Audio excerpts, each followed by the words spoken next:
Jangan lupa dong. Slideshow, bismillah. Oke, pertemuan ketujuh. Qila wa rajmuhul Yahudiyah ini wa maulidus Sibti Ridul Husain. Dikatakan bahwa pada tahun keempat Hijriah juga Nabi SAW menegakkan hukuman pidana rajam terhadap 2 orang Yahudi. Oke. Wa maulidus Sibti Ridul Husaini, dan juga di tahun keempat ini adalah tahun kelahirannya As-Sibt, sang cucu Ar-Ridho, yang Ridho ya. Al-Husain, yang namanya Husain. Husain bin apa? Bin siapa? Bin Ali bin Abi Thalib radhiyallahu anhu. Ini Husain bin Ali bin Abi Thalib radhiyallahu anhu. Ada tentang hukuman rajam yang diadakan atau di tahun keempat Hijriah tersebut, maka sebagaimana dikisahkan oleh Imam Ibnu Hibban dalam As-Sirah An-Nabawiyah, beliau katakan tsumma rajama Rasulullah SAW Yahudiyan wa Yahudiyatan tahakkama ilaihi wa kana muhsanain. Ya, sebelumnya teman-teman tahu ya apa itu hukuman rajam? Nah, apa hukuman rajam? Tahu nggak? Jangan-jangan dengar rajam nggak tahu. Rajam tahu kan? Cuma bilang rajam, kejam, rajam. Tapi nggak tahu rajam tahu apa? Ah, kenapa rajam? Kalau kamu ada diem nih gimana sih?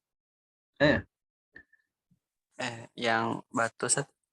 Cambuk tuh kan. Saya nanya, alhamdulillah ada yang jawab dicambuk kan. Berarti pertanyaannya tepat ya, karena rajam bukan dicambuk, berbeda. Alhamdulillah, saya senang ada yang jawab. Itu jawabannya nggak apa-apa. Nah, yang benar tadi dilempari batu sampai wafat. Jadi rajam itu kan, hati-hati ya. Rajam itu artinya apa? Dilemparin, ditimpukin bahasa Indonesianya. Bukan Indonesia saya. Bahasa ada nggak timpuk di KBBI? Pokoknya ditimpukin, dilemparkan batu sampai meninggal dunia. Oke. Batunya nggak gede-gede dan nggak juga terlalu kecil. Seukuran sekepal. Oke, jadi bayangkan ada orang ambil batu, timpuk sampai mati, sampai meninggal dunia. Itu hukuman apa namanya? Hukuman rajam. Hukuman ringan apa hukuman berat itu? Kira-kira menurut teman-teman? Berat. Malah menurut saya lebih berat rajam daripada hukuman kisos. Menurut saya, dan banyak saya baca beberapa komentar ulama juga ada yang mengomentari seperti lebih dahsyat hukuman rajam daripada hukuman kisos. Ada yang nanya kan, kafan kenapa pakai batu? Kalau saya wafat, kenapa nggak pakai pedang? Itulah saya bilang, hukuman rajam lebih dahsyat daripada hukuman kisos. Hukuman kisos pakai pedang. Sebentar.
Ya.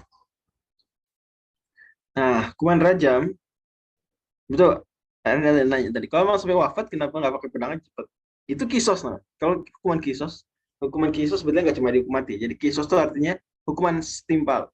Kalau ada orang ngebunuh A, bunuh B, maka Nanti A pelakunya oleh pengadilan hakim dihukum mati. Kisos itu pakai pedang. Sekarang banyak negara yang masih pakai itu. Udah nggak pedang lagi ada. Ya, dan itu boleh. Sebagai menjelaskan Syekh Abdul Qadir Audah gitu. Lu nggak apa-apa. Artinya pedang itu cuma cara tercepat menghukum mati di zaman Nabi SAW. Jadi kalau ada alat lain, ya lebih cepat daripada pedang, lebih efektif daripada pedang, bagus. Itu untuk kisos. Kalau ada orang motong tangan orang lain, maka dia dipotong juga. Bisa dia motong pergelangan orang lain, dipotong pergelangan. Ada orang mencongkel mata orang lain, dicongkel matanya, dan seterusnya. Itu kisos. Saya tadi bilang bahwa saya baca, dan itu menurut saya juga, ya, hukuman rajam lebih dahsyat daripada hukuman kisos. Walaupun sekilas kisos itu terjadi kapan? Kapan orang dihukum kisos? Misalnya kisos mati, maksud saya. Kisos sampai mati. Kalau membunuh kan? Oke. Kalau rajam, kapan seorang dihukum rajam? Kalau berzina dan sudah muhson. Sederhananya sudah pernah menikah. Bahasanya sudah pernah menikah, bukan sedang dalam pernikahan. Sudah pernah menikah. Ya. Saya agak lebih detail ungkapannya sih, tapi saya sederhanakan. Gampangnya dan ya artinya lebih mudah dipahami adalah sudah pernah menikah. Walaupun sebenarnya lebih detail daripada itu konsepnya. Itu sudah pernah merasakan, mohon maaf, ya tapi nggak apa-apa, saya bahasa detailkan aja ya. Yang dimaksud muhson ini sudah pernah merasakan, mohon maaf, hubungan seksual yang halal dalam pernikahan. Sudah pernah, walaupun cuma sekali. Itu langsung muhson. Oke, jadi kalau ada orang nikah, tapi belum pernah malam pertama, itu juga belum muhson. Ya. Oke. Tapi ingat, pernah saja. Itu nggak selalu harus dalam pernikahan. Makanya pembedaan premarital, extramarital, marital dalam Islam itu kurang akurat. Ya, premarital ada, ini goir muhson, tapi habis itu nggak pakai extramarital. Ya, ini bahkan even dia sudah menduda, mohon maaf, atau sudah nggak punya suami lagi, maka andai dia melakukan perbuatan keji tersebut, maka dia hukumannya rajam. Oke. Dan bisa aja satu pihak dirajam, satunya lagi nggak dirajam. Ini. Misalnya kalau walaupun sama-sama melakukan kejahatan, yang satunya belum menikah, belum pernah menikah, satunya sudah pernah, maka salah satu yang dirajam, yang satunya lagi yang belum pernah menikah. Apa hukumannya kalau belum muhsan, biru muhsan? Dicambuk 100 kali. Ditambah plus pengasingan, Tagrib. diasingkan setahun. Ya, tagrib, diasingkan setahun. Misalnya ditaruh di Nusa Kambangan, ditaruh di pokoknya luar kota. Ya, nggak harus di penjara sih. Malah nggak di penjara, malah. Diasingkan saja, bukan di penjara ya, beda. Diasingkan tuh dia dipindahin kota selama setahun, ya, kemudian baru balik lagi. Cambuk. Dan melihat hukuman seperti itu, padahal Islam, sebentar, padahal Islam itu kan agama yang sangat rahmatil alamin, jangankan muslimin, lil alamin.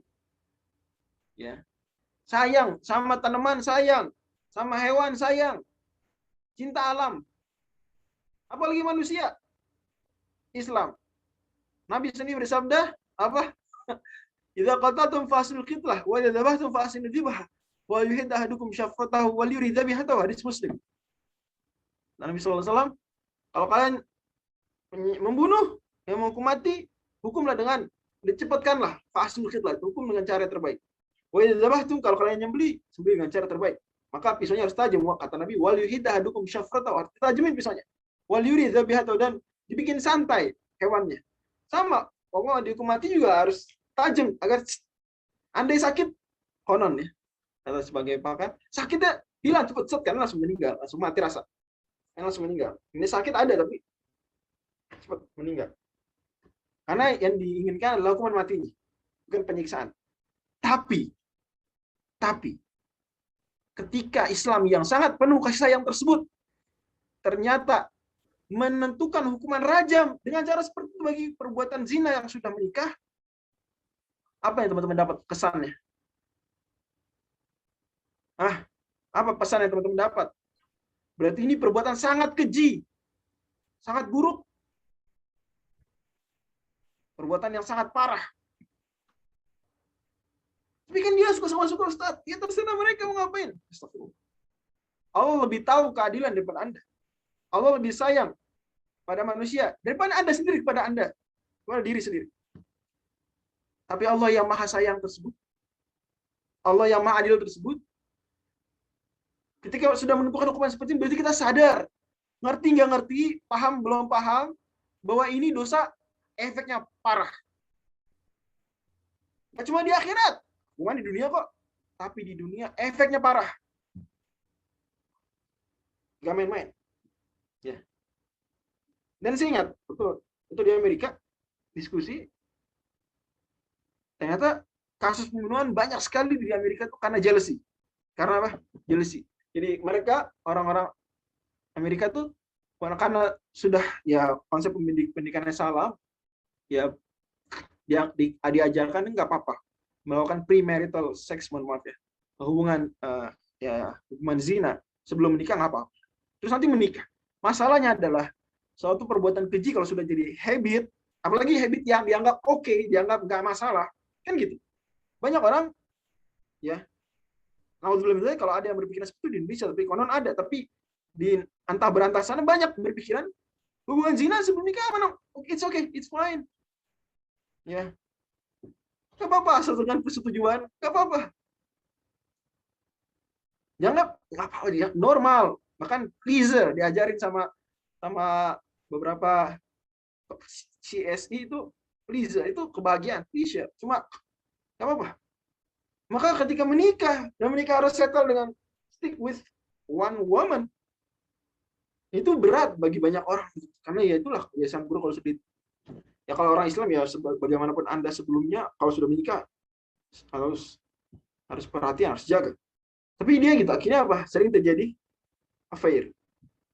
Oh, kacau. Apalagi mereka tidak, ya aturannya lebih aneh lagi. Itu apa? Mengkriminalisasi kalau ada poligami. Saya nggak bicara itu. Tapi saya bicara bahwa pada akhirnya terjadi banyak pembunuhan karena jealousy.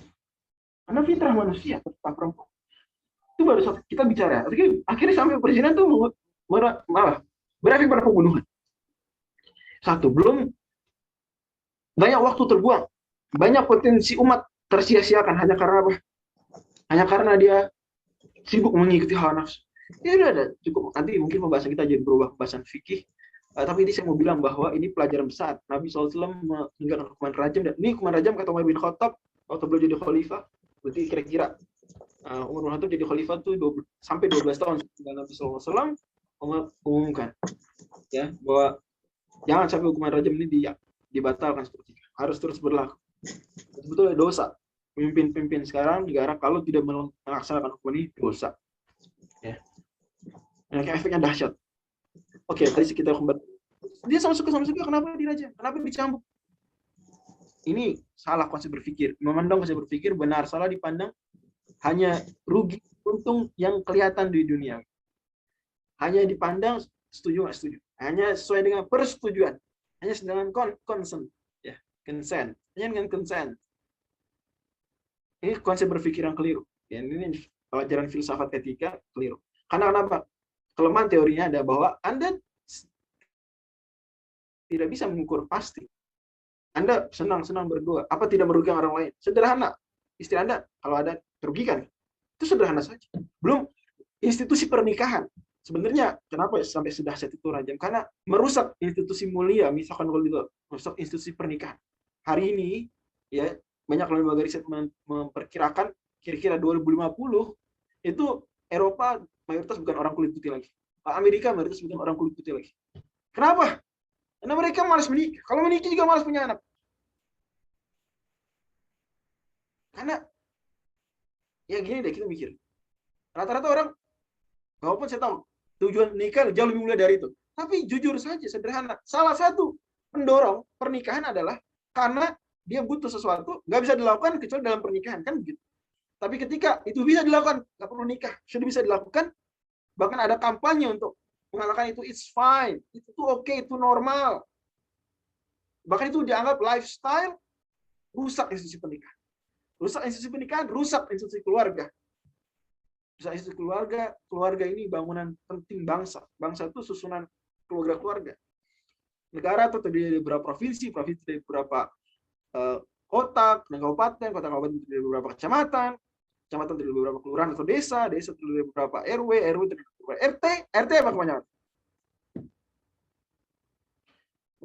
Terdiri dari beberapa kepala keluarga. Rusak keluarga rusak bangsa. Kita nggak usah tunggu kita merasakan di Indonesia, nggak usah. Maka kita harus berjuang sekarang. Jangan sampai ada regulasi-regulasi yang mau mengganggu tatanan tersebut, mau memindahkan standar moral, pindah. Jadi standarnya setuju nggak setuju, standarnya merugikan nggak merugikan, standarnya itu hubungan privat saya. Ada negara mau ikut-ikutan campur masuk kamar saya, karena akan terjadi. Jangan-jangan kita khawatirkan apa yang Nabi SAW khawatirkan pada umat beliau dahulu, dan apa yang terjadi sekarang di Eropa, di Amerika, kerusakan. Oke, lanjut. Saya ke situ sana. Nah, ini penting dan isunya lagi in sekarang. Tapi bukan di sini tempat saya bahas detailnya. Kalau mau nanti malam ada pengajian. Oke, nanti panitia bisa bantu share. Intinya Nabi SAW, nah, kisahnya menarik sebetulnya. Adalah bahwa ada dua orang Yahudi datang ke Nabi SAW minta di sidang. Dan Nabi SAW tanya, bagaimana kalian orang Yahudi, ini Bani Quraidah, menindak ini kalian? Ya, kami kata mereka, oh kami cuma hitamkan mukanya terus kita permalukan, arak keliling kota. Hukumannya gitu. Mana coba kata Nabi, datangkan Taurat. Datang Taurat. Kemudian ditaruh di bawah. Karena Nabi SAW ambil bantal beliau, Nabi taruh Tauratnya di atas bantal. Kemudian Nabi SAW bilang, amantu biki wa biman anzalaki. Aku beriman kepada engkau dan kepada yang menurunkan engkau. Nabi ngomong gitu ke Taurat. Taurat Nabi angkat taruh bantal. Itu pelajaran kita menghormati. Jangankan Al-Quran, Taurat saja Nabi perlakukan seperti itu. Ya, Taurat. Hari ini Taurat itu apa? Perjanjian lama. Bible perjanjian lama itu Taurat. Ya, kitab Kejadian, Perkeluaran, Imamat itu Taurat. Kemudian Nabi, mana hukuman rajam? Pun dibuka, dibaca, begitu sampai titik rajam, ya, hukuman zina mana? Ditutup sama dia. Abdullah bin Surya namanya. Itu ada Abdullah bin Salam. Abdullah bin Salam itu mualaf. Nabi masuk Islam awal masuk Nabi hijrah. Betul, dia ulama terbesar Yahudi waktu itu. Tapi masuk Islam, masya Allah, rabai besar masuk Islam. Dia bilang, itu Nabi, dia tutup itu. Ternyata angkat, dibuka. Ini di ayat. Akhirnya ditegakkan hukum rajam. Dan setelah itu Nabi SAW menyuruh Zaid bin Thabit untuk belajar bahasa Ibrani. Dan Nabi SAW, saya nggak mereka manipulasi. Kitab suci mereka tutup. Dan saya pernah cek di dalam Taurat berbahasa Ibrani, ya benar ayatnya ada, dan saya membayangkan itu titik di mana dia nutupin, baca sebelum dan baca setelah. Jadi saya ngebayangin. Saya dulu punya kebiasaan waktu masih S1, setiap ada kisah gitu, ada terkait Taurat atau Quran, kalau kadang-kadang benar fit Zaburi, ada di Zabur gitu. Saya cari di Zabur beneran ya. Saya cari mana sih ayatnya. Saya belum punya kebiasaan gitu. Ada list ya, cuma masih di laptop komputer kita kan dipublish. Buat ini aja, pengetahuan pribadi. Oke. Kemudian di tahun 4 juga Husain lahir di bulan Sya'ban. Nah, kata Zubair bin Bakar, mauliduhu fi khamisi Sya'ban sanata 40 Hijrah. Al-Husain lahir di bulan Sya'ban tahun 4 Hijriah. Kalau Al-Hasan kakaknya, ingat nggak? Lahir kapan? Bulan? 3 ya? Bulan Ramadan tahun 3. Ya, bulan Ramadan tahun 3. Ingetin. Hasan Ramadan tahun 3, Husain Sya'ban tahun 4. Ini geser sebelum tahun 4. Bulannya geser, tahunnya maju. Kata Ja'far as-Shadiq, Imam Ja'far as-Shadiq, bain al-Hasan wal Husaini fil hamli tuhrun wahid. Antara Hasan dan Husain lahir itu satu kali suci, jadi sekali haid. Memang benar kalau kita hitung ya kira-kira seperti itu. Ramadan lahir. Berarti nifasnya juga cepat ya. Nifasnya ya, atau nggak cepat dan normal, sebulan lagi misalnya. Masuk akal. Ya, kebayang. Lanjut. Wa kana fil khamisati isma' wa al-ifku fi ghazwi Bani al-Mustaliq. Dan di tahun kelima, isma', dengarlah, wathiqi, dan percailah, al-ifku. Ini maksudnya bukan percaya berita dustanya, percayalah itu terjadi. Ya. Al-ifku, hadis atau if, peristiwa al-ifk terseterangnya, apa itu peristiwa ifk? Ini sederhananya Aisyah dituduh affair dengan Sofwan bin Mu'attal. Dituduh selingkuh. Ya. Fi ghazwati Bani al-Mustaliq, selepas perang Bani al-Mustaliq. Oke. Yang pertama kita harus tahu Bani al-Mustaliq itu nama lainnya perang Al-Muraisiyah. Perang apa? Al-Muraisiyah. Bagaimana dikatakan oleh Al-Waqidi, Al-Imam Al-Waqidi, "Tsumma ghaza Nabi sallallahu alaihi wasallam al-Muraisi' fi Sya'ban sanata 5." Tahun bulan Syaban tahun 5 Nabi perang Bani Mustaliq, perang Muraisi'. Nah, pulang dari Bani Mustaliq. Oke, sebelumnya di Bani Mustaliq tuh saya mau ceritakan sesuatu dulu sebelum itu.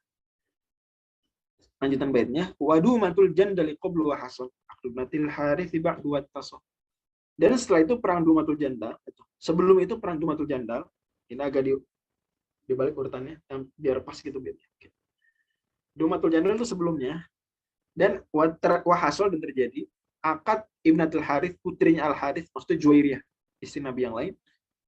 Ba'du setelah itu, setelah perang Bani Mustaliq tadi, tasol dan Nabi dan malam pertama dengan beliau tinggal serumah. Jadi sebelum ke hadis Lutfi kita kesini dulu biar kebayang hadis Lutfi itu betapa dahsyat. Rasulullah SAW menikahi Juwairiyah bintul Harith langsung selesai perang Bani Mustaliq. Kisahnya disebutkan oleh Ibnu Sa'ad dalam Kubro. Ini kisah menarik, saya coba ceritakan terjemahnya. Jadi setelah perang Bani Mustaliq itu praktis Bani Mustaliq kalah. Kemudian kaum muslimin menawan mereka. Ya, kemudian jadi ghanimah ya, dibagi-bagi. Nah, di antara yang tertawan dan jadi kelima ada Juwairiyah bintil Harith. Juwairiyah bintil Harith. Al Harith itu ayah ini kepala suku Al Harith bin Abi Dirar. Ya. Juwairiyah anak kalau kita boleh bahasakan putri. Ya, putri. Dia jadi jatah hamba sahaya milik Thabit bin Qais. Thabit bin Qais. Nah, Thabit bin Qais atau Juwairiyah kemudian minta kepada Thabit bin Qais untuk melakukan akad mukatabah. Apa akad mukatabah? Kalian tahu nggak? Sini ada Lutfi kayaknya. Apa akad mukatabah? Apa budak mukatab tuh? Nyicil buat membebaskan dirinya. Ya, dia nyicil membebaskan diri. Gimana nyicil? Emang dia punya duit? Bukannya duitnya budak atau duitnya Tuhan? Nah, gimana? Nah, ya nggak apa jawabannya jawab. Tebak, saya mau nanya aja. Ini pertanyaan kayak ini saya tanya tuh penting. Ya. Karena saya pernah belajar, jadi saya ketika nanya ini saya peduli. Ya, teman-teman tahu. Karena saya dulu berpikir seperti ya yang itu juga. Jadi saya berpikir, nyicil di situ gimana? Dia kan nggak punya duit. Ayo gimana? Tahu nggak? Oke, jadi dia bikin perjanjian dulu, perjanjian mukatabah namanya. Kalau nggak bikin perjanjian nggak bisa. Tiap dapat duit, namun duit jalan atau apa dikasih hadiah, itu auto jadi milik tuannya. Gimana dia bayar? Udah milik tuannya Pak. Nggak boleh dibayar, udah milik tuan. Tapi dia bikin perjanjian, Tuhan saya mau bebas, akan mukatabah, tanda tangan, dia bilang, ya udah perjanjian gimana? Kamu cicil sebulan 5 juta rupiah. Kemudian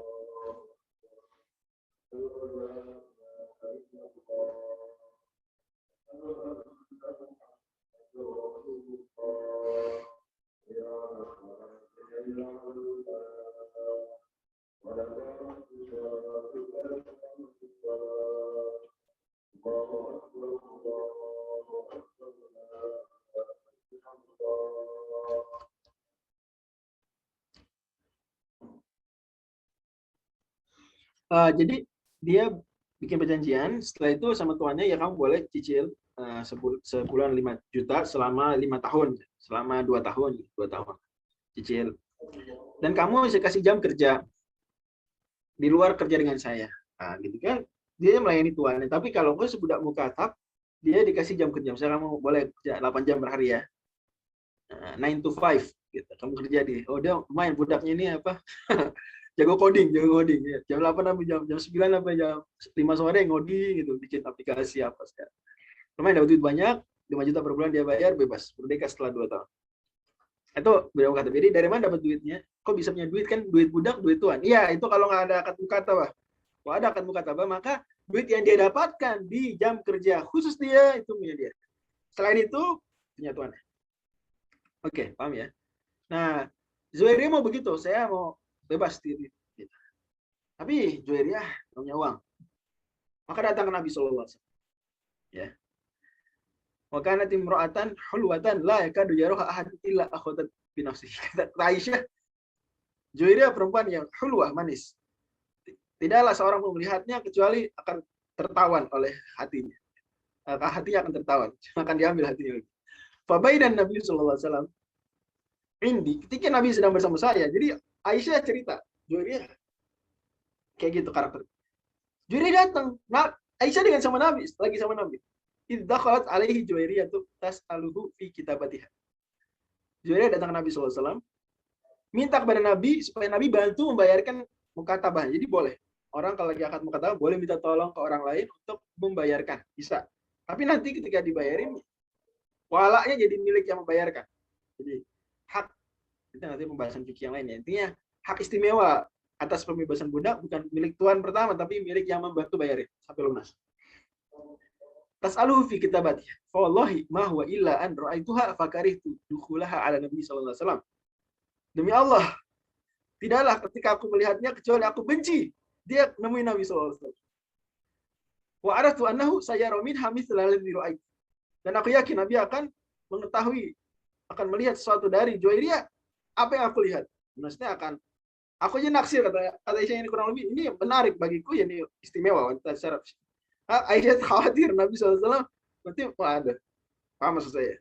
Faqalat, maka dia berkata, ya Rasulullah, ini Juwairiyah berkata. Dan ini momen menarik, berkata Aisyah jujur sekali, dan ini wajar, wanita memiliki kekhawatiran seperti itu wajar. Kemudian dia bilang, wahai Rasulullah, saya Juwairiyah bintul Harits, saya anak dari pimpinan kaum Sayyidul Qaum. Dan aku udah bla bla. Akhirnya Nabi SAW membayarkan, kemudian Nabi menikahi Juwairiyah. Selesai Nabi nikah dengan Juwairiyah, maka para sahabat ya kan walimah. Para sahabat itu semua pegang, baru dapat budak sahabat saya dari Bani Mustalik. Ya enggak? Oke, Bani Mustalik berarti siapanya Juwairiyah? Kaumnya, saudara. Kaum tuh dulu saudara, ya enggak? Ya, karena ya. Kaum itu kerabatan. Jadi namanya kaum tuh kayak kita CRT. Kita CRT jauh-jauh saudara, tapi dulu kaum ya, itu udah kerabat, satu grup WhatsApp keluarga besar itu. Kalau grup WhatsApp, teman-teman punya nggak grup WhatsApp keluarga besar? Ada om, paman, tante, kayak gitu tuh. Ya. Maka sahabat ketika datang walimah ngeliat Nabi nikah sama Juwairiyah nikah sama Nabi. Maka mereka bilang, bagaimana mungkin? Ya, kata mereka. Ashar Rasulullah SAW yustarakun, bagaimana mungkin? Besannya Nabi SAW kita jadikan budak? Nggak mungkin, ini saudaranya, ini besan-besannya Nabi nih. Iya. Nabi mungkin bahasa kita kalau Nabi mudik, main ke rumah mereka. Gitu. Maka kata mereka, fa'ataku maka nafi aidi. Mereka bebaskan semua. Mereka baru dapat ghanimah berupa budak, langsung merdeka. Ya. 100 keluarga. Sahabat banyak karena Nabi datang 1000 pasukan. Ya. Maka kata Aisyah, fala a'lamu imra'atan. Aisyah juga fair, mengakui kehebatan Juwairiyah. Walaupun cemburu tadi, tapi mengakui fair. Fala a'lamu imra'atan. Aku tidak tahu satu perempuan. A'zama barakatan ala qaumiha minha. Lebih besar berkahnya bagi kaumnya daripada Juwairiyah. Wa dzalika munsarafu min ghazwatil Quraisy. Itu pas pulang dari perang Bani Mustalik. Kita balik ke hadis tersebut. Nah, Nabi pulang dari Bani Mustalik itu sempat istirahat dulu di satu tempat. Oke. Kemudian Nabi SAW, Aisyah ikut, ingat Aisyah ikut perang Bani Mustalik, Aisyah ikut. Makanya Nabi Aisyah kan komentar, karena Aisyah ikut perang. Yang Nabi istri-istri lain nggak ikut di Madinah. Dan Nabi kalau perang atau musafir itu mengundi istrinya salah satunya ikut. Atau kadang nggak ikut sama sekali, tapi kalau ikut salah satunya dan diundi. Ini ada aturan sendiri terkait itu dalam fikih. Kali itu Aisyah ikut. Pas lagi istirahat, kemudian Aisyah izin mau ke belakang. Ke belakang. Ya. Kemudian Nabi mengira Aisyah sudah masuk lagi. Kata Aisyah waktu itu perempuan-perempuan masih pada enteng badannya. Ini Aisyah masih kecil juga. Ini ringan. Maka Haudats diangkat, ini ontanya angkat. Tahu nggak sih di atas onta tuh ada apa? Enggak, buat perempuan biasanya. Kalau laki-laki nggak pakai itu biasanya. Kalau perempuan pakai apa itu namanya? Tahu nggak? Haudats. Bisa kebayang nggak sih bahasa Indonesia sekedup? Tahu nggak? Kayak tutupan beca. Tahu beca nggak? Tahu nggak? Onta nih di atasnya ditaruh apa gitu, biar perempuan di situ masuk, ditutupin di dalam, mau ngapain, mau tidur bisa. Tahu nggak? Jamaah. Diam-diam aja. Bayang. Banyak nggak tahu nggak? Nah, oke paham. Bilang dong. Saya kamu kalau nggak paham. Ini penting. Dari situ Aisyah dikira udah di dalam situ. Karena pas ngangkat untanya enteng, jalan. Gitu. Ya. Walau nisab kemungkinan Nabi sedang sama Juwairiyah. Jadi Nabi satu onta sama Juwairiyah. Aisyah di onta yang lain. Kemungkinan besar. Kemungkinan besar. Ini nampak seperti itu. Kalau nggak kan Nabi ngobrol, Aisyah apa kabar, bla bla. Ketahuan kan ini enggak. Jadi Aisyah ya diangkut sama orang lain atau sendiri gitu. Intinya pokoknya dikira Aisyah di dalam.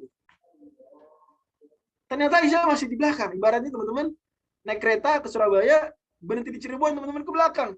Stasiun Cirebon, Perunjak lah. Ini teman-teman balik, wah kereta udah pergi. Oh, ya Allah, oh my God. Aisyah kurang lebih gitu. Aduh, udah pergi. Aisyah teriak-teriak cari-cari, udah lewat jauh. Aisyah kecapean tidur Aisyah. Disitulah kemudian, oh ya ntar saya kasih tahu usia Jair. Di situ Aisyah, kemudian setelah tidur, ada ternyata sahabat Nabi satu orang, itu ketinggalan. Jauh banget lagi, namanya Sofwan bin Mu'attal. Kita nih baca Sofwan bin Mu'attil, biar lebih boleh dulu. Sofwan bin Mu'attal itu kemudian melihat Aisyah, cuma bilang, innalillahi wa inna ilaihi raji'un. Dia cuma bilang satu kalimat. Apa? Innalillahi wa inna ilaihi raji'un. Dan dia tahu itu Aisyah. Kenapa kata Sofwan? Karena saya sudah pernah melihat Aisyah sebelum diwajibkan pakai niqab. Jadi ingat, semua istri Nabi itu semuanya pakai cadar, pakai niqab. Tapi walau misalnya yang benar, cadar mereka nggak cadar perempuan sekarang ini. Sininya kebuka nggak, tapi semuanya. Ya. Karena sebenarnya adalah kesalahan. Ada akhwat, kalau cadar ininya kelihatan, jidatnya malah kadang benar-benar jidatnya semua all over ini kelihatan. Itu keliru sebenarnya. Karena ulama yang mewajibkan niqab itu bilangnya wajib menutupi wajah, bahasanya begitu. Sebetulnya ini wajib ditutupi juga. Anyway, intinya Aisyah dan para istri Nabi semuanya pakai niqab. Ini ulama sepakat. Mau bilang niqab sunnah, terserah. Memang itu pendapat yang bisa dihargai. Tapi istri Nabi pakai niqab. Aisyah juga seperti itu. Tapi Sofwan tahu itu Aisyah dari mana? Karena ya selain siapa lagi, akhwat ikut perang dan pakai baju seperti itu. Ya artinya seukuran seperti itu, masih kecil gitu Aisyah, si remaja. Kemudian Sofwan juga sudah pernah melihat Aisyah sebelumnya. Ini Aisyah waktu masih belum pakai niqab, baru jilbab saja, atau mungkin belum wajib jilbab, bisa jadi waktu itu sudah pernah melihat Aisyah. Maka dia kenal. Dia bilang innalillahi wa inna ilaihi raji'un. Kemudian langsung ontanya Aisyah disuruh naik onta. Kemudian Sofwan di bawah menarik onta. Jadi bukan goncengan dua kayak naik motor gitu enggak. Tapi Sofwan di bawah, Aisyah di atas. Kebayang ya? Oke, mudah-mudahan. Dan nggak ada bicara sama sekali, nggak ada. Apa kabar Aisyah, kenapa telat? Ya, nggak ada. Ini juga pelajaran buat kita, ya, buat laki-laki, buat para perempuan, pelajaran. Ya, kita ambil pelajaran sebesar-besarnya bahwa itulah akhlak yang semestinya. Kemudian jalan masuk kota Madinah. Heboh langsung. Yang bikin heboh adalah orang-orang munafik. Ibaratnya bahasa sekarang, kalau orang munafik itu ngapain? Langsung ngapain sama mereka? Hah? Langsung diapain? Viralin. Langsung dipotret. Terus diapain habis dipotret?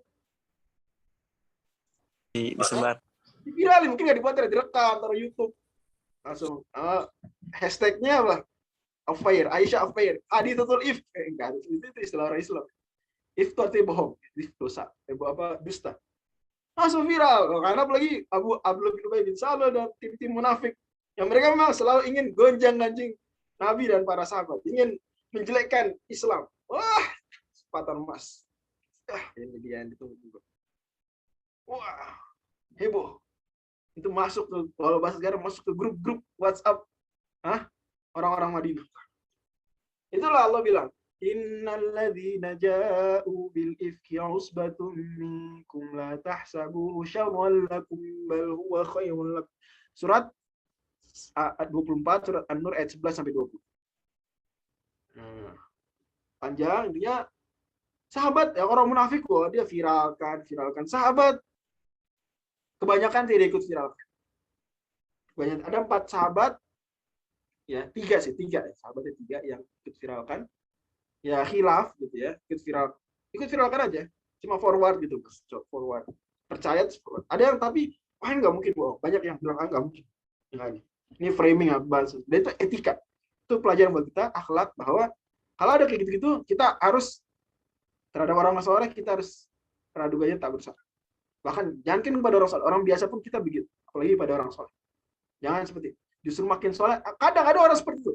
Semakin soleh orang yang bikin salah, semakin dipermalukan. Dan ini, wallahu a'lam, itu bisa jadi ada setan masuk situ. Setan memanfaatkan kesempatan, mantra, kamu ini sedang nahi mungkar. Ayo, bongkar kepalsuan kesolehannya dia. Bongkar. Gitu. Bongkar kemunafikan dia. Wah, itu ada seperti itu. Setan punya. Apalagi bisa jadi memunculkan kedengkian. Kadang kita dengki sama orang soleh. Soleh banget sih dia. Begitu dia jatuh, senangnya bukan main kita. Bisa nggak setan bisa nggak goda begitu? Bisa nggak?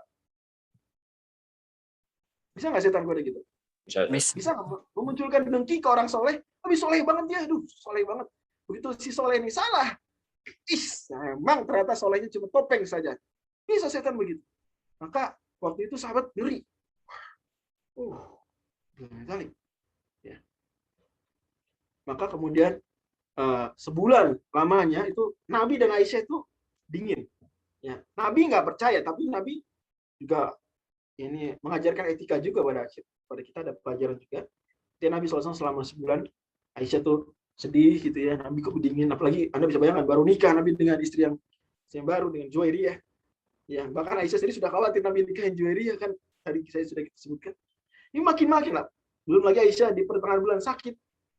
Ya, dan itu musim dingin pula, itu musim dingin. Nah, Bani Mustalik tadi bulan apa? Bulan Sya'ban ini, musim dingin. Musim dingin.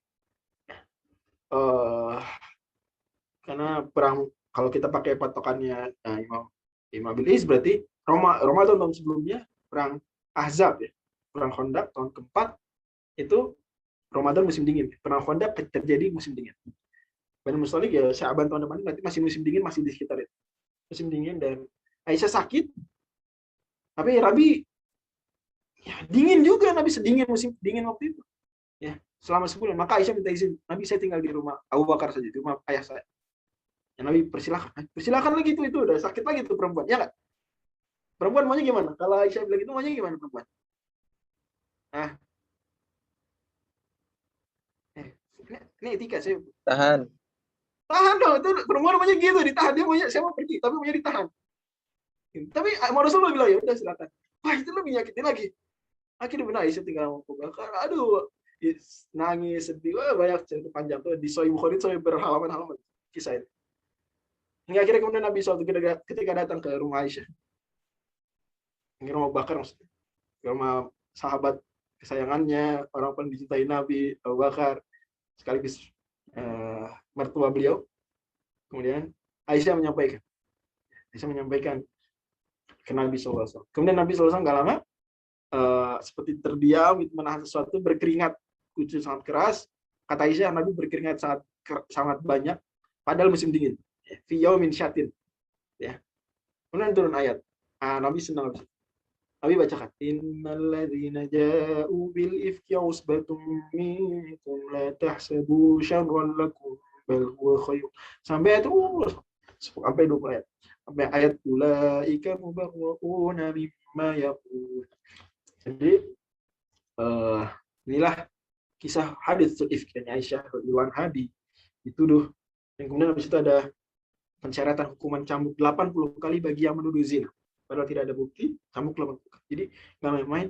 Ya, tadi ada yang nanya pertanyaan mirip seperti ini terkait syaratnya apa baru masuk tahap rajam. Syaratnya ya dia mengakui. Tentu kita bicara ya baru dirajam kalau dia sudah muhson, sudah pernah merasakan hubungan seksual yang halal dengan pernikahan, walaupun hanya sekali. Dan dia sudah pernah yang halal, sudah tahu jalannya, sudah punya jalannya, kenapa dia? Nah, itu loh, maka hukumannya sangat berat. Dan tadi sudah saya singgung beberapa, agak panjang, tapi intinya kalau saya pribadi pesannya ke teman-teman tuh pikirin hukuman. Hukumannya begitu, berarti efeknya gimana? Itu aja, jangan sebaliknya. Kayaknya sederhana, kenapa dihukum kayak gitu? Salah.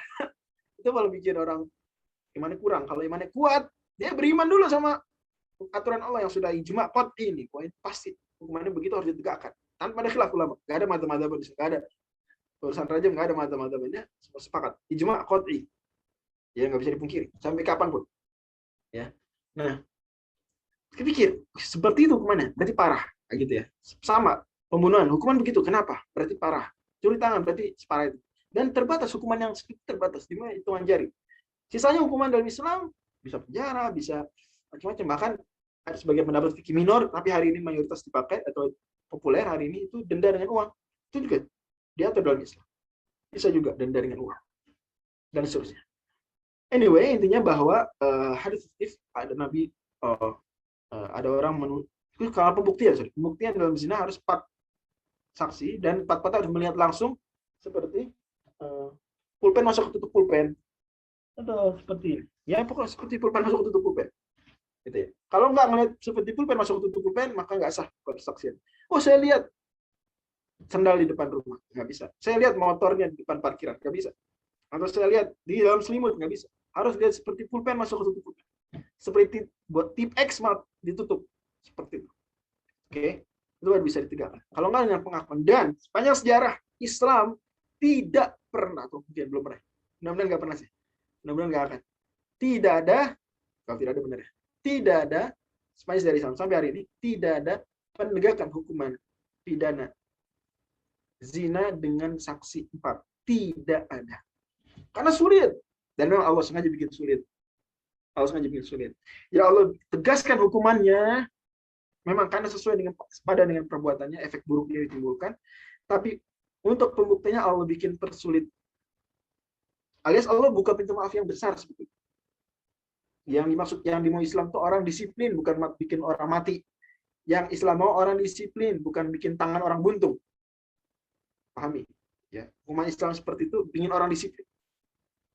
Anda nggak percaya itu bisa menyelesaikan masalah? Anda nggak percaya sama Allah berarti? Itu kuno udah nggak bisa. Yang masalah sekarang hukuman bla bla bla, peraturan bla bla bla, undang-undang bla bla bla, yang bertentangan dengan syariat, Ya Anda lihat saja efeknya apa di dunia negara-negara Barat. Selesai nggak masalah. Tapi sekali lagi Islam tidak hanya melihat perbuatan itu, tapi juga sudah menarik jarak jauh. Wala taqrabuz zina. Jadi memang perbuatan ini perbuatan yang jangan dekat-dekat. Nggak main hampir-hampiran, nggak main langsung tarik jauh. Jadi solusi biar tidak ada kekerasan seksual, tarik jauh.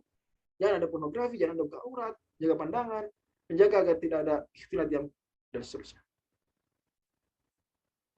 Iya betul. Kalau sekolah mais itu mengaku. Ya, kalau mengaku bisa. Yang terjadi rata-rata itu mengaku. Saya bilang yang tidak ada kasusnya itu dengan persaksian 4 orang itu nggak ada. Kalau mengaku ya pengakuan dari pelaku itu bisa. Dan rata-rata seperti itu. Artinya mereka ingin mensucikan diri mereka dan itu betul. Dan itu betul. Ya, luar biasa. Oke, lanjut ya. Usia Juwairiyah berapa saat menikah? 20 tahun. Sebagaimana Juwairiyah sendiri bilang, tazawwajani Rasulullah wa ana bintu 20 sana. Wa ana bintu 20. Oke. Dan sebelumnya terjadi perang Dumatul Janda. Perang Dumatul Janda itu perang Nabi Sallallahu Alaihi Wasallam ke sebuah tempat Dumatul Janda atau perang Al-Ghobah istilahnya. Dia orang-orang musyrikin mengambil harta orang Islam, ya. Kemudian maka Nabi SAW mau mengambil lagi. Ada orang suku musyrikin dia menjarok harta orang Islam, maka Nabi SAW menyerang Dumatul Jandal mengambil harta tersebut. Wa qad raihana fi dzil khamisah thumma banu lihyana ba'da as-sadis. Kemudian Nabi SAW akad dengan Raihana di tahun kelima. Ini Nabi tahun keempat setelah perang Bani Quraidah itu dapat hamba saya namanya Raihana. Kemudian Raihana di tahun kelima Nabi merdekakan Nabi nikah. Banu Lihyan ba'da as-sadis. Kemudian Bani Lihyan perang Bani Lihyan di permulaan tahun ke-6. Kita lihat. Rasulullah SAW menikah dengan Raihana. Dan Raihana diperselisihkan para ulama. Jadi dari semua istri Nabi yang disebutkan Imam Ibnu Abil Is semuanya disepakati itu ya disepakati semuanya kecuali satu nih Raihana. Bahkan bagi yang nggak pernah belajar sirah Nabi serius mungkin nggak tahu kalau ada istri Nabi namanya Raihana. Ya. Nah, ini pendapat sebenarnya minor. Dan saya akui sebenarnya kalau berdasarkan literatur ya somehow kurang kuat. Tapi bisa banyak juga. Ya, pendapat yang berpendapat ini juga nggak sedikit. Saat condong dari narasi beliau memuatkan beliau ini atau Raihana ini istri. Tapi ada yang berpendapat cuma hanya bahasa ya saja sampai dimerdekakan sampai Nabi.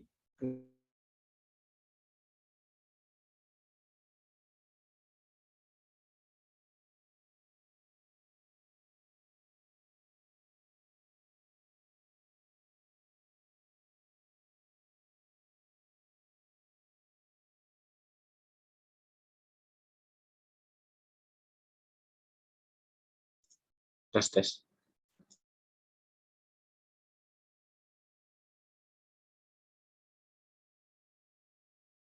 Yaitu siapa aja? Siapa aja berarti? Khadijah, Khadijah terus? Zainab, ya, sama ini Zainab, Zainab mana? Zainab yang pertama. Siapa namanya? Zainab binti apa? Lupa. Binti Khuzaimah. Zainab binti Khuzaimah. Zainab ada 2 istri Nabi, Zainab binti Khuzaimah dan Zainab binti Zahas. Ya. Oke. Lanjut. Royhana binti Zaid. Jadi Royhana dari Bani Quraidah. Jadi istri Nabi itu ada yang dari orang suku, beragam suku, masya Allah. Kalau nanti terakhir, insya Allah terakhir saya coba simpulkan dari mana suku-suku mereka. Tapi usia sudah ada tabelnya, saya kasih lihat. Nanti saya kasih lihat lagi di akhir simpulannya. Dan dari Yahudi berarti ada 2 dari Yahudi. Ini dari Bani Israel. Itu Royhana dan siapa satu lagi? Nanti Sofia. 2 tahun lagi Sofia. Royhana dan Sofia itu. Si Nabi banyak juga ya, beragam dari kalangan Yahudi.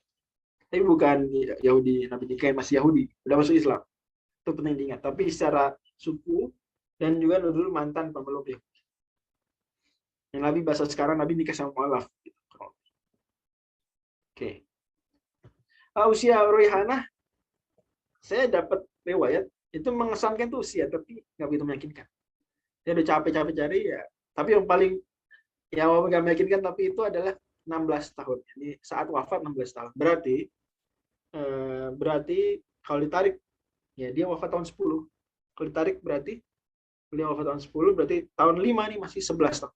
Bisanya 11 tahun. Dan mungkin dia nikah 11 tahun sebelum sudah menikah dengan Al-Hakam. Mungkin.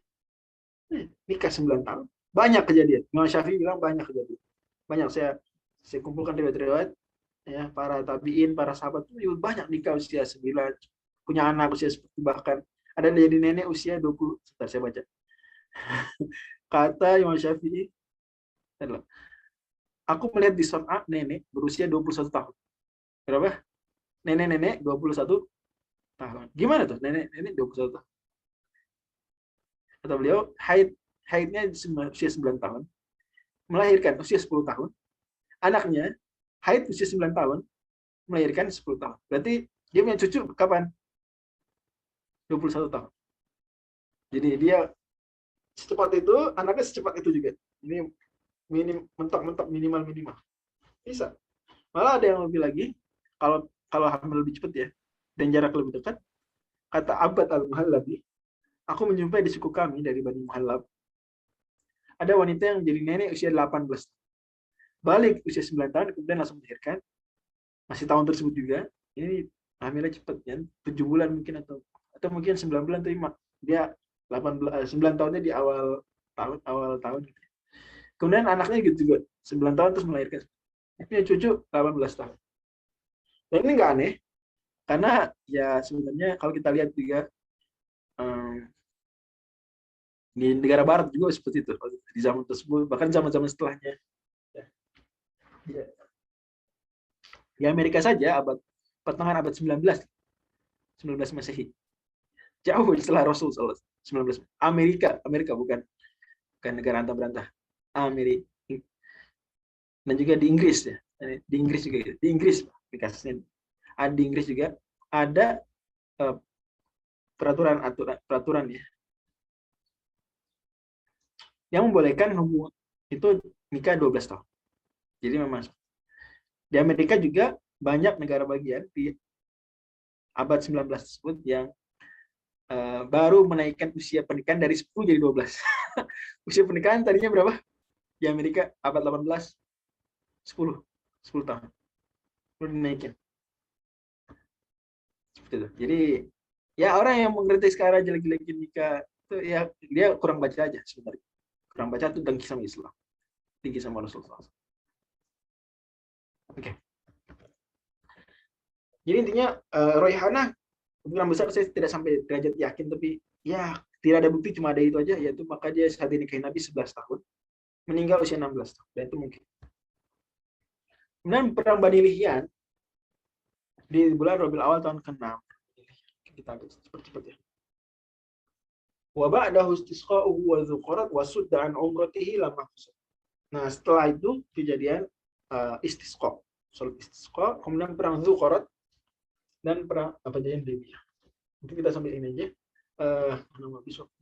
Bulan Ramadan tahun ke-6 Hijriah Nabi melakukan salat istisqa. Apa itu salat istisqa? Salat istisqa, salat apa istisqa? Orang Indonesia jarang salat istisqa. Orang Saudi baru aja pekan lalu salat istisqa hujan, langsung Masya Allah berturut-turut tuh 3 hari berturut-turut hujan. Ya Sabtu, Ahad, Senin. Jumatnya istisqa, Sabtu, Ahad, Senin hujan. Masya Allah. Di Jeddah gitu. Ya, saya tahu di Qasim beberapa hari sebelumnya udah istisqa, udah ada hujan. Masya Allah. Ya, orang sini istisqa, biasa istisqa di bulan-bulan ini. Atau antar Januari istisqa. Apa soal istisqa? Salat minta hujan. Sederhana gitu, salat. Di Indonesia jarang kan ya, hujannya sering. Itu tapi pernah juga beberapa daerah tuh ketika kering lama nggak hujan itu kan salat istisqa. Oke. Dan Nabi di bulan Ramadan sempat tahun ke-6 kering. Padahal itu musim dingin. Nah, jadi kering musim dingin padahal. Nggak hujan-hujan tapi musim dingin. Ini bulan Ramadan tahun 6. Ini bayangin, ini menarik juga kalau dibikin artikel khusus ya. Mengkaji pergeseran apa bulan musim panas musim dingin di zaman Nabi. Kan musim dingin musim panas tuh terhadap bulan Hijriah nggak sinkron kan. Kan kalau sama bulan Masehi sinkron. Musim dingin fix tanggal bulan segini bulan segini. Ini bulan November, Desember, Januari misalnya musim dingin. Fix begitu kan. Musim gugur fix juga. Apa namanya? Agustus, September, Oktober. Iya, Agustus, September, walaupun Agustus agak akhir. Pertengahan lah. Ya. Benar begitu sih, saya ngerasain juga. Dan sudah fix. Tapi kalau bulan Hijriah kan nggak fix gitu ya, nggak sinkron musim dingin. Ya sama kita, kalau kita ngerasainnya Ramadan kan geser-geser terhadap bulan Masehi, sama terhadap musim dingin musim panas berarti geser-geser juga. Itu kita bisa lihat petanya, kadang Ramadan musim panas ada masa Ramadan musim dingin pergeseran. Ya, memang pergeseran ini nggak akan terlalu banyak ya. Selama setahun paling bergeser 10 hari per tahun geser 10 hari. Tapi lumayan, Nabi SAW berdakwah 23 tahun ya berarti bisa bergeser 200 hari, lumayan itu geser yang signifikan. Maka bagus kalau misalnya ada yang mau mengkaji kayak gitu, melihat ya. Apalagi kalau dibahas dari sisi astronomi juga, sehingga lebih akurat, seperti penelitian Profesor Samsul Anwar ya. Sampai dapat beliau jam dan tanggal gerhana Nabi, nanti gerhana matahari di zaman Nabi. Dapat, Masya Allah. Hebat. Padahal itu benar, dicocokin sama data NASA, benar. Masya Allah. Semakin yakin kita bahwa Sirah Nabawi yang kita pelajari ini real, nyata. Tapi sayang, ada orang hari ini. Dan saya pernah didebat juga sama orang yang bilang, itu semua khayalan. Cerita Nabi khayalan semua. Nabi itu tokoh fiksi. Ya. Kalau Nabi fiksi, kamu apa? Apa ada yang lebih nyata dari kisah Nabi? Hanya karena Anda tidak bertemu, apa Anda kemudian menegasikan? Anda percaya banyak dongeng, percaya banyak legenda, percaya ada kota namanya New York. Anda nggak pernah ke sana. Anda percaya. Bisa aja, orang New York nggak ada, bohong-bohong, bisa aja. Anda percaya ada orang pernah pergi ke bulan, bisa aja keliru. Tapi Anda percaya. Padahal Anda nggak lihat langsung. Nabi SAW yang banyak buktinya, Anda nggak percaya? Nah, kemudian setelah istisqa, Nabi SAW, nah, soal istisqa mirip sholat id ya. Ini, tapi pentingnya dia sebelumnya, imam tuh nyuruh, 3 hari sebelumnya nyuruh, kita mau sholat istisqa hari sekian, 3 hari sebelumnya ya. Kemudian mereka disuruh untuk puasa, sedekah, memperbanyak amal soleh. Kemudian berangkat, kalau sholat Idul Fitri pakai baju terbaik, kalau sholat istisqa pakai baju biasa aja. Pakai baju biasa, tidak dianjurkan memakai pakaian terbaik, biasa aja. Ya. Karena mau menampakkan kerendahan di depan Allah. Dan sholat, yang mirip saat Idul Fitri gitu ya. Jadi bedanya ada doa angkat tangan besar dan menghadap. Karena akan ada menggeser apa namanya rida, selendang, itu semua insya Allah ada di pembahasan fikih. Saya itu turun hujan, langsung turun hujan. Dan Nabi SAW doanya luar biasa. Beberapa kasus Nabi doa minta hujan, turun hujan seminggu. Sampai Nabi baru berhenti setelah Nabi doa minta hujan berhenti. Supaya dipindahkan tempat lain. Allahumma hawalina wala awal. Baru berhenti. Wallahu nisab itu barangkali ya, kalau ada yang didiskusikan boleh. Dan saya minta izin seandainya pertemuan depan nggak mungkin kan tamat, nama pertemuan tapi nggak wajib datang, nggak dihitung absen. Yang mau datang aja boleh. Tapi ujian ditunda. Silakan.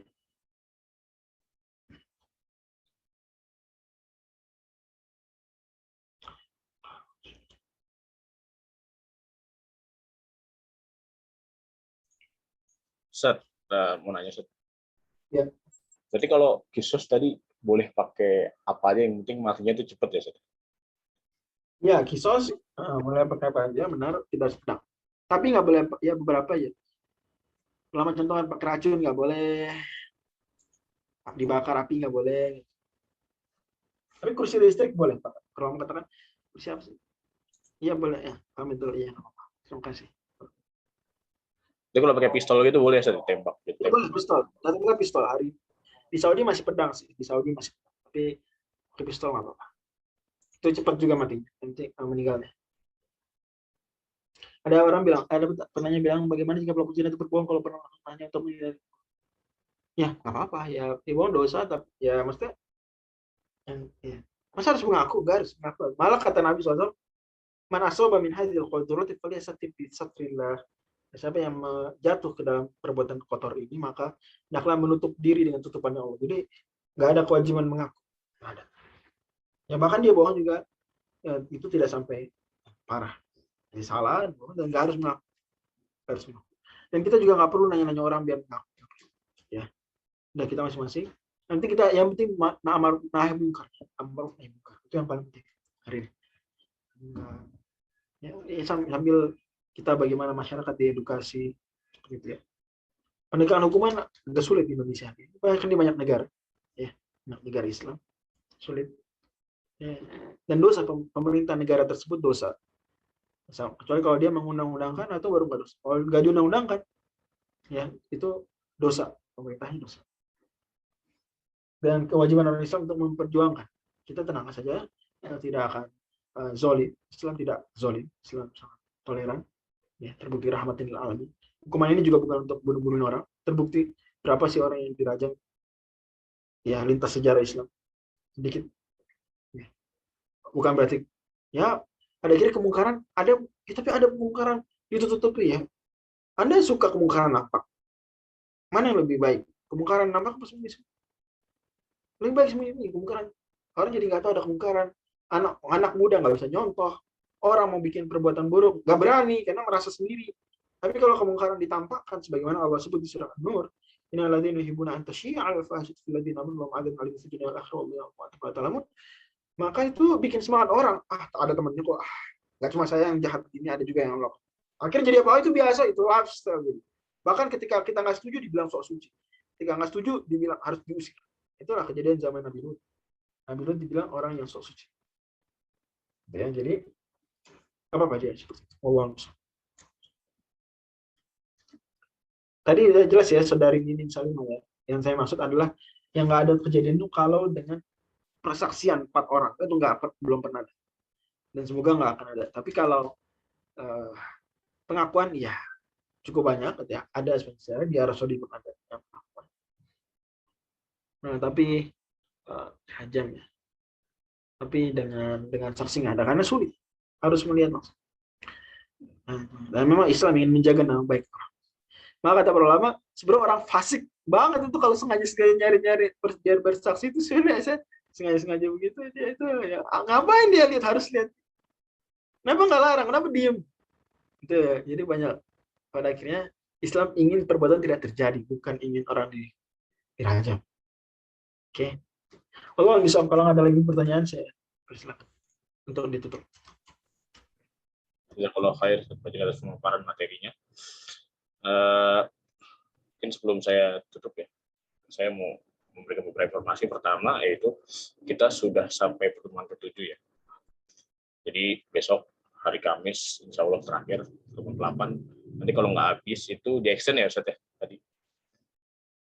Ya, izin ya ditambah lagi, tapi nggak dihitung absen. Ya, ya. Jadi, nah, kalau ada yang datang ya boleh, nggak apa-apa, nggak dihitung absen, itu bonus. Tapi dengerin rekaman. Setelah Cuma saran saya ini datang aja ya. apa sih? Datang aja. Oke. Ya, ntar sepi lagi. Jadi setelah hari Kamis berarti nanti ada pertemuan lagi sampai dengan kita selesai. Kemudian mengenai apa yang Ustaz Fajri terangkan terkait rajam tadi, dan mungkin yang tadi topik yang lagi in itu ya Ustaz ya. Nanti akan di-share informasinya biar teman-teman bisa nggak cuma dengar secara general dari apa yang udah Ustaz Fajri dengerin tadi. Jadi teman-teman bisa dapat info lebih lengkap lagi tentang kajiannya. Nanti bisa ikut juga. Hari ini jam 19.30 nanti informasinya akan saya share berupa link Zoom. Kemudian mungkin segitu saja. Sekian dari saya. Kurang lebihnya mohon maaf. Wassalamualaikum warahmatullahi wabarakatuh. Waalaikumsalam.